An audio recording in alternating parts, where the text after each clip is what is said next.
प्रसन्न हो गया है। तो कुंतलपुर के राजा के राज्य में एक छोटा राज्य था जिसकी राजधानी चंदनावती नगरी थी। वहां का राजा कुलिंद और कुंतलपुर के राजा को प्रतिवर्ष कर देता था। वह सब प्रकार के सुखों और संपत्तियों से संपन्न था, पर उसके कोई पुत्र नहीं था। वह उसी जंगल में होकर निकला और उस चंद्रहास को देखकर अति प्रसन्न हुआ और उस बालक को पंछी ने छाया करके रखे थे, सुरक्षा करके बालक को रखे थे और कहा था कि उस पंछी को जो देखे तो उसका काम बन जाता है। तो वो देखा, अरे ये बालक बहुत बढ़िया है, और वो बालक को गोद में उठा लिया और घर लाकर पुत्र जन्म के समान बड़ा आनंद मंगल मनाए कि मेरा बालक है, मेरे बच्चा हुआ। कुछ दिन बीत जाने के बाद राजा ने सोच विचार करके चंद्रहास को राज सिंहासन पर बैठाकर और इनका राज तिलक कर दिया। और चंद्रहास ने राज्य पाकर अपने राज्य में भाव भक्ति का बड़ा भारी प्रचार प्रसार किए।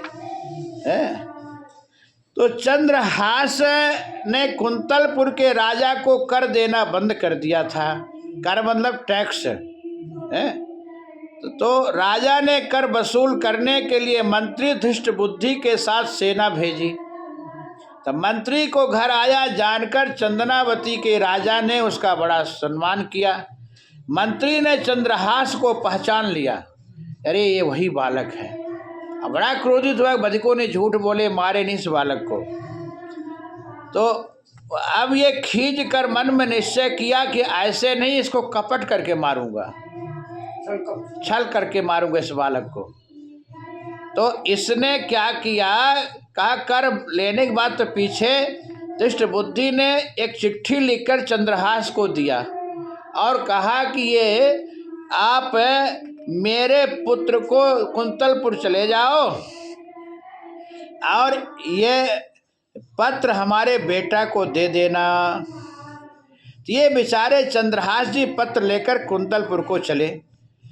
तो नगर के समीप एक बाग में सेवा समय जानकर रुक गए बेचारे और ये आनंद मग्न होकर शालिग्राम भगवान की सेवा किए और फिर ये विश्राम कर रहे, सो गए। तो उसी बाग में मंत्री की धृष्ट बुद्धि की लड़की, उसका नाम था विषया, वो अपने सहेलियों के साथ में खेल रही थी।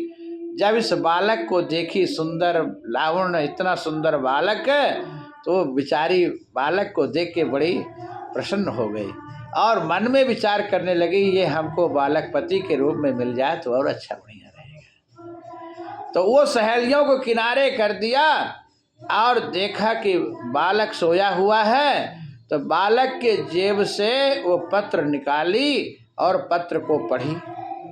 तो उस पत्र में लिखा था कि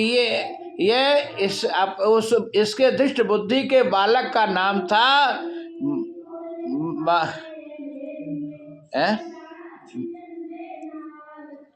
कि हाँ माधव, ऐसे कुछ लिखा था।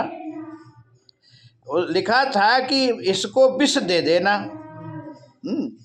तो बड़ी सुन करके बेटी बड़ी नाराज होगी अपने पिता से, इतना सुंदर बालक और विष है। तो उसने सोची, हाय मेरे पिता से भूल हो गई।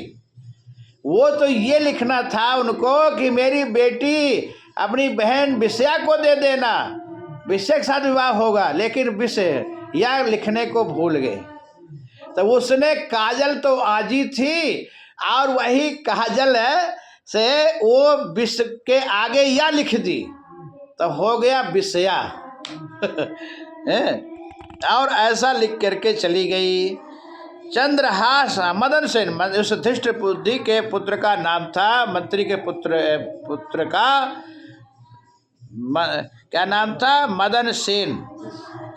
और हाँ 5 मिनट और हाँ 5 मिनट